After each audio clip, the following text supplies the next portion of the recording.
Okay, so I think we should go ahead and get started. Good evening.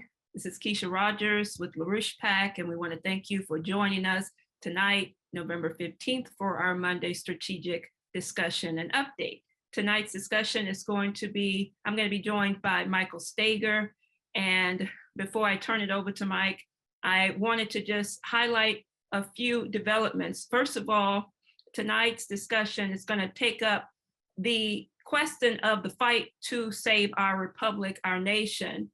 We will and must overthrow this current regime occupying the White House, the globalist system, those who are acting against the interests of the American people. But the question is, then what? What do we actually want to put into place?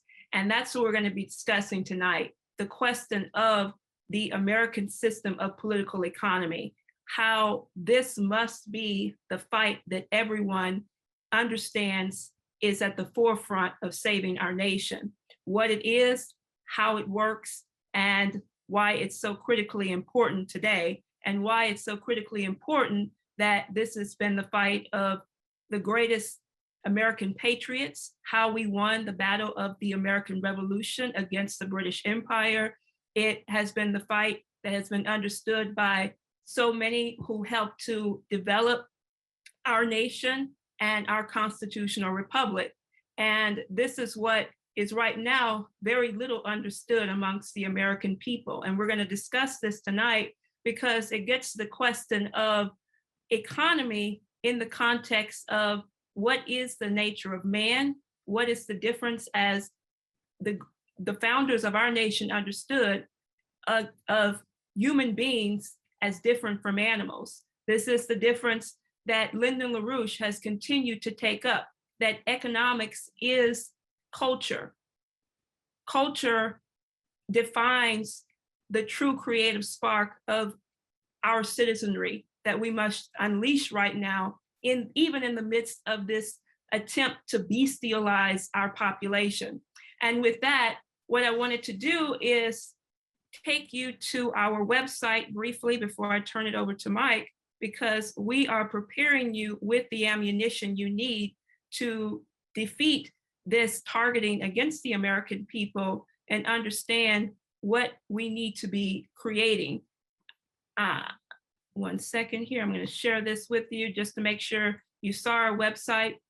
We have, first of all, this past weekend on Saturday, we had a very important discussion that took place that you can find on our YouTube channel and here on our website on the question of culture and what is being deployed against the American people, who owns your culture, how it is that you have to understand how to escape from the attacks that's being put on the population right now. Secondly, I want to point your attention to a new piece that was put up by Bob Ingram. And this piece is, as you see here, it's titled, "It's Time to Learn Real American Economics." Very important. He takes the gloves off in this article on what's known as the Austrian school, the British system of economics, takes the gloves off on the von Hayek economic policy, and that which is against what is defined as the American system economic model. And this is the American system economic model is the very model that President Trump campaigned and drove his campaign and his presidency toward as he continued to discuss the importance of the great leaders of our nation, such as Lincoln, such as Hamilton, so many others. And so I would encourage people to read this. It's going to be very provocative. Bob is going to be writing more articles, a series taking up who these British economists are versus true American system economists.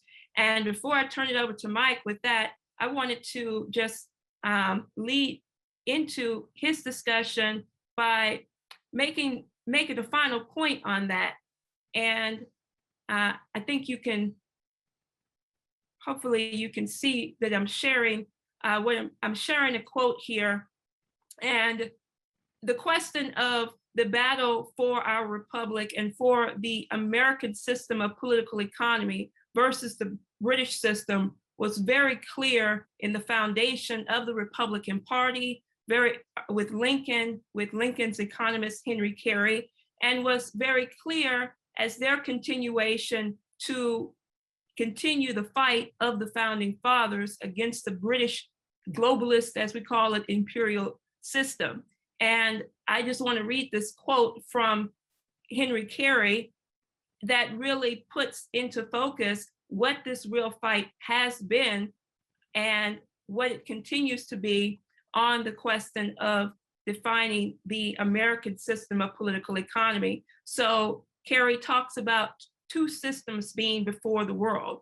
And he says, quote here, two systems are before the world. One looks to pauperism, ignorance, depopulation, and barbarism. The other to increasing wealth, comfort, intelligence, combination of action, and civilization. One looks toward universal war, the other to universal peace. One is the English system.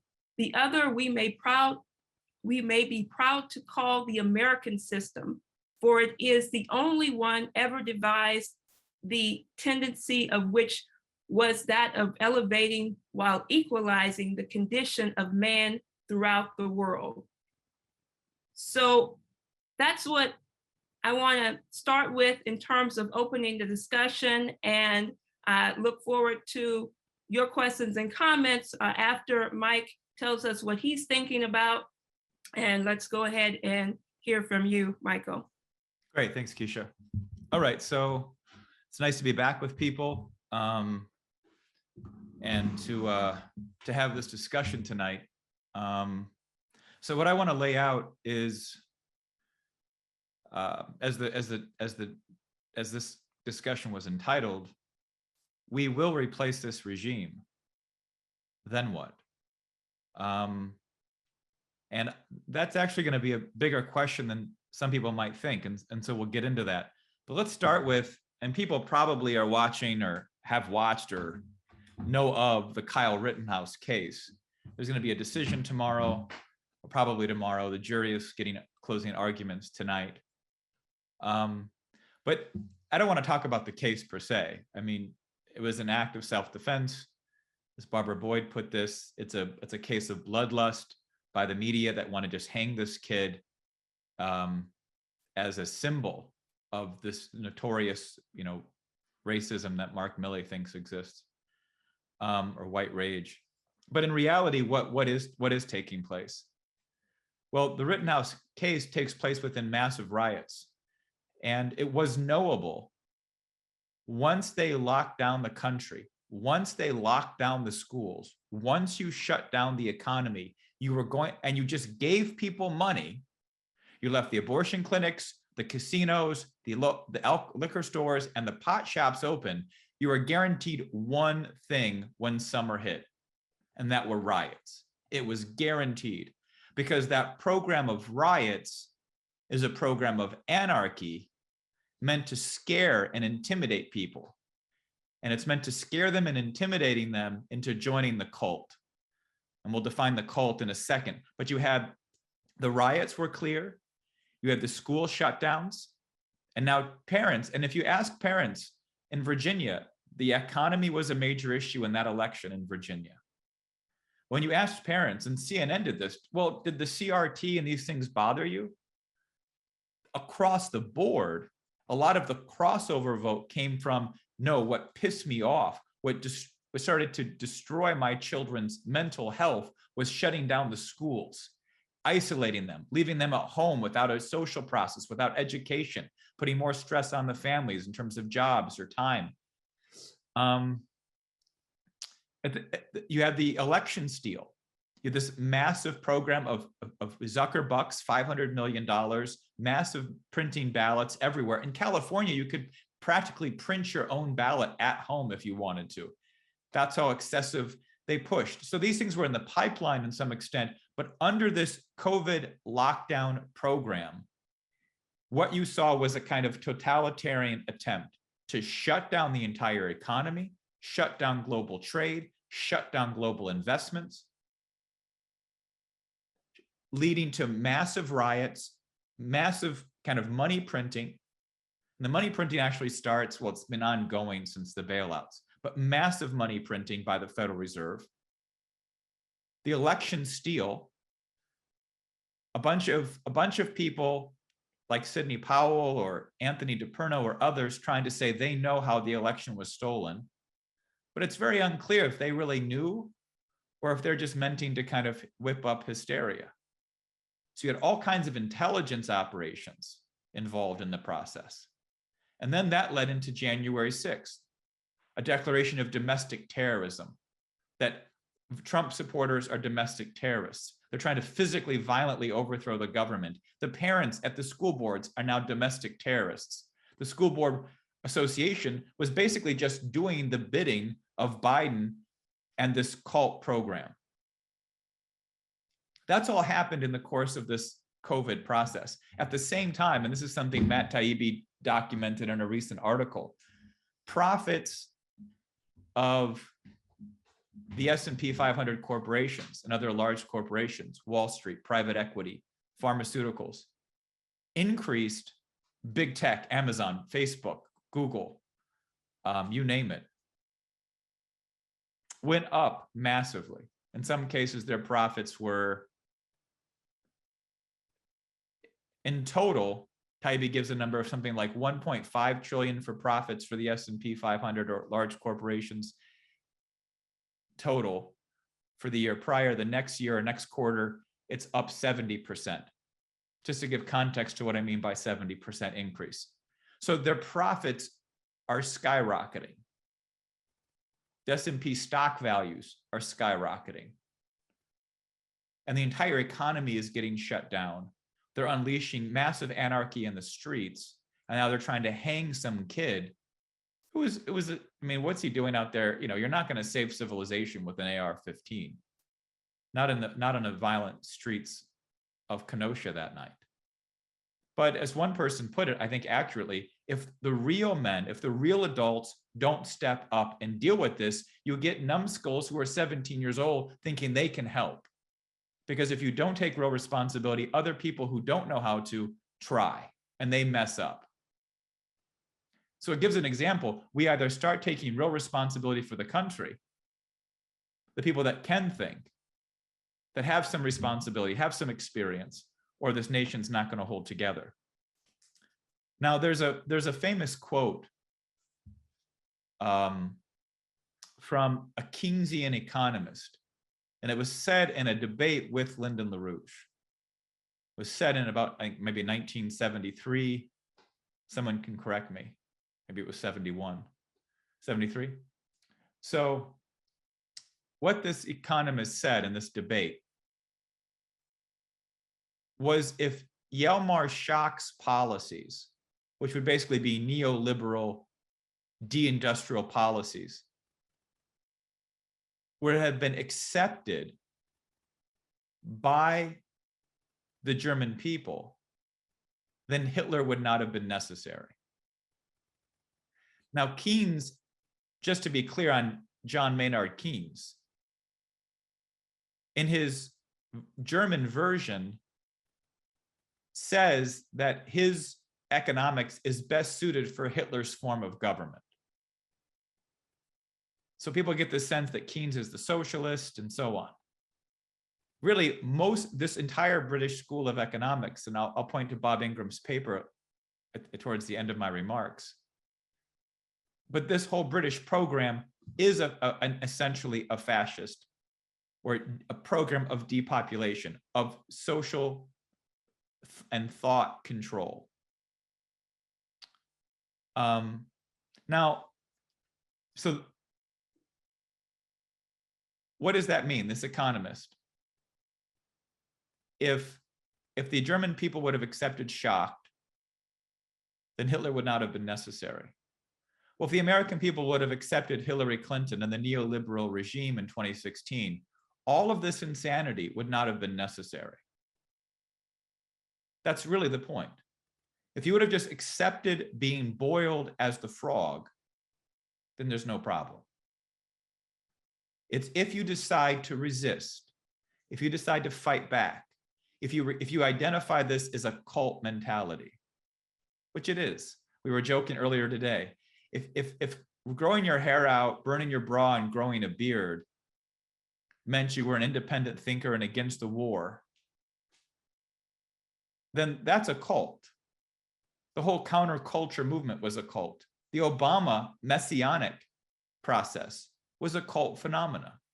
And the COVID phenomena is a cult. People do these ritualistic behaviors. They wear their masks, they get their booster shots, they walk their kids in because they feel like they're doing something great for humanity.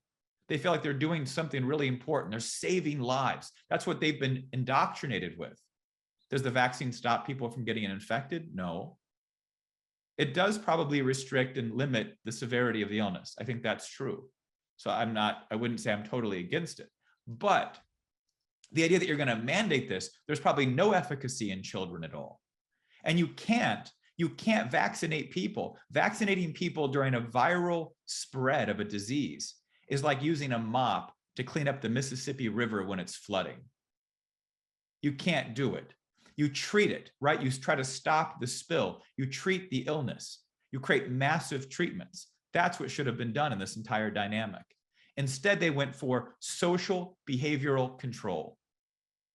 That idea was at the very core of what Obama introduced. It was the core of his healthcare program, which we identified as a Nazi healthcare program.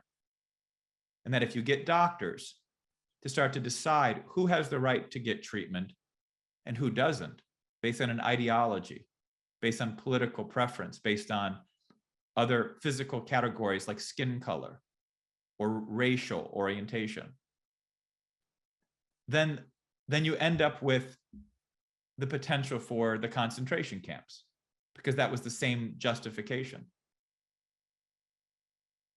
That this behaviorist COVID response was exactly the same kind of cult program that Obama created. Now, the irony here, Obama was probably intended to be their Hitler type. The problem is they have a problem.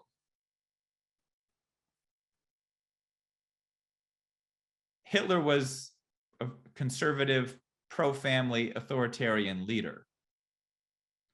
This fascism is attempting to operate because the American people are not accepting the shock policies. We're not accepting the social behavioral control.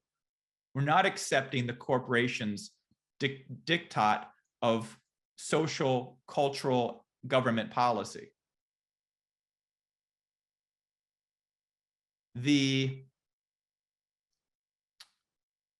Their fascism has to be passive-aggressive, transgender, anti-authoritarian, and collective.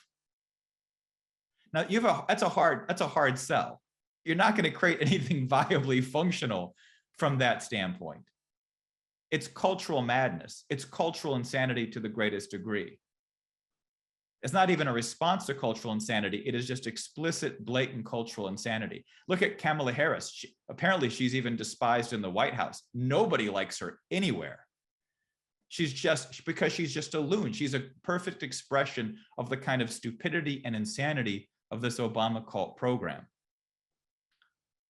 Okay, so I say all that because it situates a context that this attempt to bring in a totalitarian depopulation program, otherwise a fascist policy, has very real problems if the American people decide to revolt. As one person once said, the problem with the post-war era is that, and bailouts, bail-ins, is because of these anti-fascist constitutions in Europe. They can't get the bail-ins passed. They can't confiscate bank accounts in the next financial crisis because of these anti-fascist constitutions. Well, the United States Constitution is by its very nature anti-fascist. It is the leading document securing mankind from this kind of imperial program, this depopulation program. And this is why, to a large extent, the problem we face can be put in two different ways. The first is that not enough people understand the very profound importance of Donald Trump's view of economics.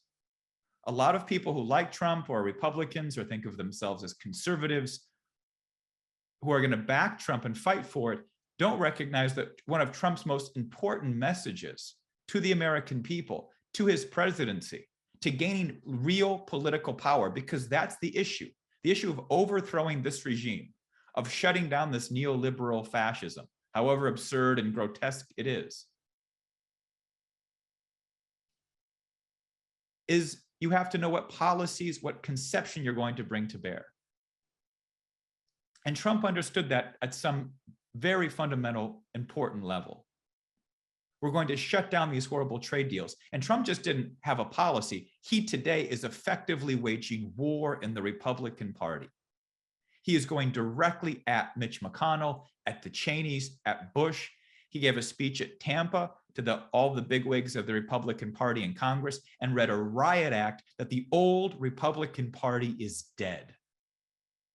And he has denounced all of the people that have supported his impeachment calls because he knows they're traitors. Because the people supporting the overthrow of Trump were literally calling for the neoliberal fascism that the American people rejected. They may not want to admit that. They may not want to swallow that pill, but it's the reality.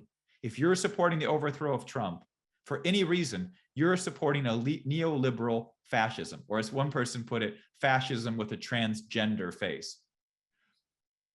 Now, there's also another question. And I think this gets at the more important questions that we bring in LaRouche PAC and people and colleagues that work with Lyndon LaRouche, people that have studied Lynn's works, is that at core, economics has become a dirty word. In the background of our discussions in our culture, over 40, 50 years, at least since the time Milton Friedman actually was given the Nobel Prize in economics, which I think is like 76. He was given it for the very problem that he represents. And people like him, like the von Hayek school, what they call the Austrian school, but as Bob Ingram in that paper, which everyone should read and Keisha can post in the chat box, is a British imperial form of economics. I mean, it probably is more to do with radical positivism out of Austria than it does anything else. But, a very, very extreme, cynical view of human thought and philosophy. But Milton Friedman introduced a concept which has become predominant in the entire course of our economic dialogue, which is that when you reference the word economics, people think of money. They think of money. They think you figured out how money works. And you can talk about, the complicated nature of compound interest rates and whatever. But it's all money. And economics has nothing fundamentally to do with money. It's like saying that running a nation has to do with the code, the legal code. It might have to do with the Constitution, but more than anything, it has to do with the very nature of the human mind. And that comes up in a specific way. And that the people that ascribe to Keynes or Friedman or von Hayek or Smith all suffer the same problems. They reject the idea that the future is knowable. Now, they'll try to argue, and von Hayek and others do, that to say you can know the future is to say that somehow the government should control things. That's absurd. To say that future is knowable to the human mind has nothing particularly to say about what role government should do. But we as citizens have to start from, is that an accurate statement? Is it true? Is the human mind have that access to the future? Can it be known with any degree of scientific knowability? And if it can, then that shapes how we deliberate and discuss what that future can and should be. Now, people say, wait a minute, this is getting, you want to say what the future should be? You're going to pick winners and losers? Well, how does that play a role? Take, for example, and even von Hayek, I think, has to admit this. Anyone would. Well, what about in war? Say our nation was going to go to war tomorrow. Like a 20th century meat grinder industrial war. Could we know that there are certain things we would need? Would you know you need food supply? Would you know how much energy supply you would need? Would you be able to say, if we're going to produce that many airplanes, that many bombers, that many aircraft carriers, could you say how much power supply you would need to have the plants to produce that? Could you identify the raw materials you would need? Could you identify then, if those were the industries you needed, could you identify how many people you would need to staff those to research certain new discoveries, new materials, new technologies to advance that technology? How is the economy any different? How is the economy separate from national security? There's a market. You want competition. You want to be able to say, we need fusion energy. And you've right now got maybe a dozen different firms working on that. If the government said, we need this, who can deliver it? We can provide a contract. Didn't we just do that with Elon Musk and SpaceX and the rockets? The possible that Musk's rockets will be what lands us on the moon? But that started from slow contracts of saying we needed new suppliers. We needed to launch astronauts back to space from Earth, from the United States. And so you can set who can make the breakthroughs, who can provide the characteristics. So all of these assumptions about forms of government, the government should control everything, the government should have no role, you should let the free market take place. Well, if you just take the free market, then what you take are the citizens out of the process. And you let these corporations run wild, and you get this corporatist government fascist agenda. That's what has been organized. That's what's been deployed against the United States. But the principle of the American system, the principle of a new regime, has to reestablish what does it mean to have an immortal soul? What does it mean to have a human mind? How do humans differ from animals? And the very key question is access and knowability of that which has yet to become. That's a unique human process. It's a question of foresight and of insight. And it requires then a deliberation among citizens of the highest quality. This is what it means to replace this current regime. They have no access to the future. They have petty attempts at behaviorist control, manipulation, propaganda, lies, threats, brainwashing, cult behavior. And it works on a lot of people. Why? Why is it so effective on so many Americans? Because for most Americans, this sense, this is why many people think the Christian church has become so weak, because there is no there's no clarity in the vision of the future we're going to create. And then it's knowable that if you're going to have a viable future, if you're going to survive as a species, as a nation, as a civilization, there are certain fundamental things you have to accomplish. If you don't accomplish those, like advancing our energy supply, just in pure quantity, more coal, more oil, more everything, at least that which is actually viable. Wind, solar, these things, unless you're in the Mojave Desert, don't make sense. But you expand that, but you expand even beyond it. You grow, you ensure that your grandchildren will have a platform to be able to make decisions based on a perspective of growth, not austerity, not deciding who can get healthcare and who can't. And how do we separate the people who deserve it from the people that don't? Well, if you don't smoke and you take the vaccine and you take the booster and you wear your mask, you'll be treated. But if you smoked a little bit, if you ate some bacon, if you ate some red meat, if you didn't take the vaccines, if you didn't invest in the right environmental programs, maybe you shouldn't get health care. That's Nazi policy. That's the Obama health policy. And it's a cult mentality. Now, we can challenge it. We challenge it with humor. We challenge it with ridicule. But the best humor, the best ridicule comes from having a clear pathway to the future.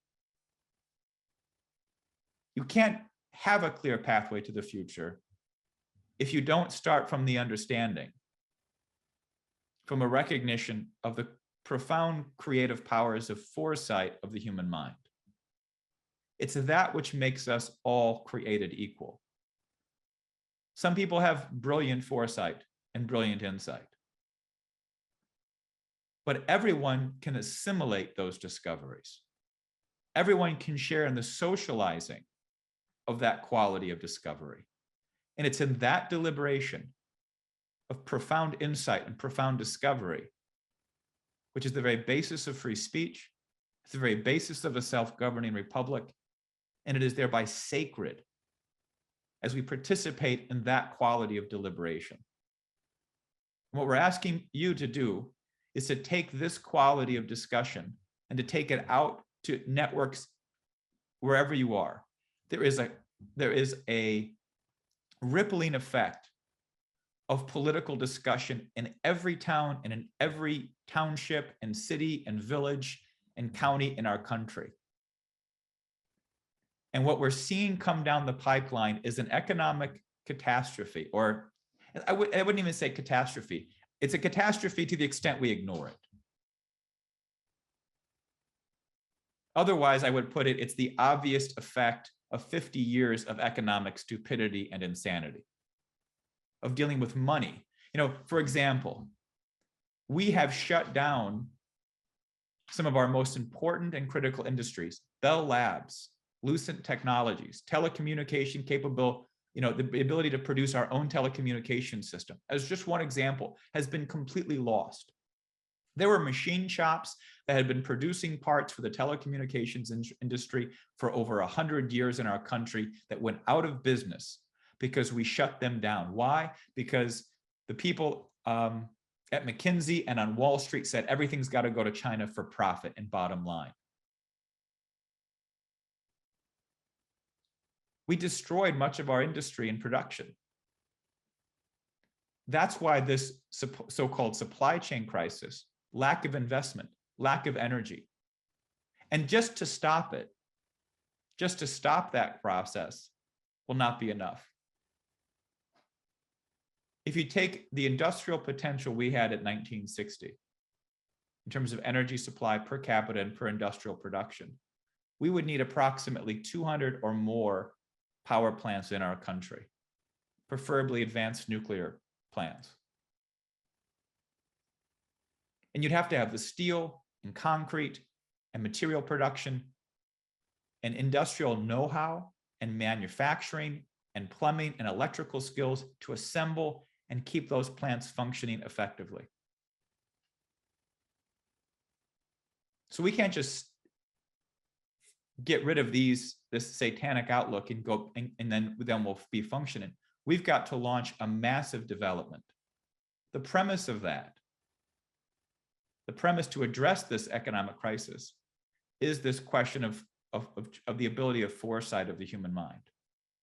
That's what at least I would present tonight. And that's the concept, that kind of quality of concept that we want to take out to these discussions, not necessarily formally, but however you can present it, however you can present the paradox.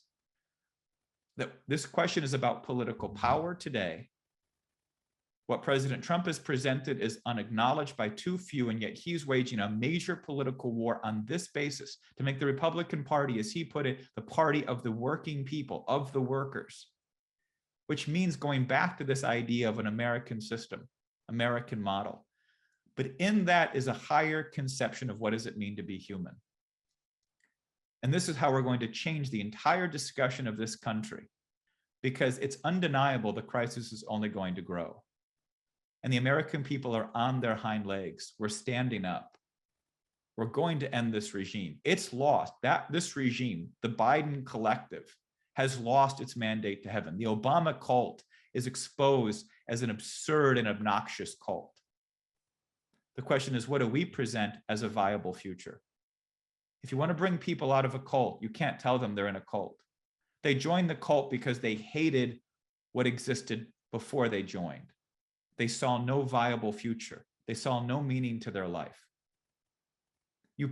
To challenge this kind of formation in society today, we have to present people with a truly viable future that's more profound than this irrational, ritualistic practice of masks and everything else, where you deny people entry into a hospital to see their spouse or parent while they're dying because of COVID.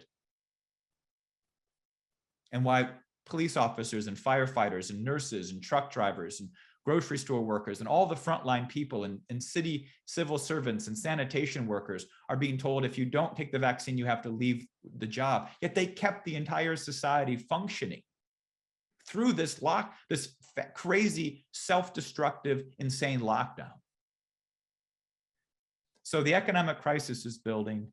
The population's response to this totalitarian cult is only growing. But the viable future is what we have to be able to build. And it's a question not only of knowing how to build it, but knowing that it can be built, that the future is a knowable dynamic. And from that is the wellspring of all other great advancements. It's that which was the very basis of the formation of our nation in general. So I think that probably presents some material. I imagine people have reports or thoughts on a number of different things. So Keisha, why don't we see what people are thinking?